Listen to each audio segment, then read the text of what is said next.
যাদের জীবনে কেউ নাই বলার, আপন মা বাবাও যেন পর, আপন ঘরে ঘুমায়, বাবা মা জীবিত 365 দিনের 1 বছর পার হয়ে গেছে, কিন্তু কোনো দিন ছেলেটা ফজরের নামাজ পড়ে না, বাবা মাও একবারও ডাকে না।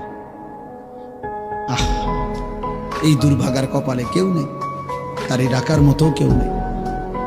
আমার মা, আমি কত বলছি, আমার আম্মা জীবন আম করে প্রাইমারি স্কুলের, আমার আব্বা প্রাইমারি স্কুলে মাস্টারি করতো, আব্বারে দিয়া মা ওই ঘন্টা ফিডি না, যে বেল ফিডে ঘন্টা ফিড, এগুলা কিনা আনাইছিল বাসায়।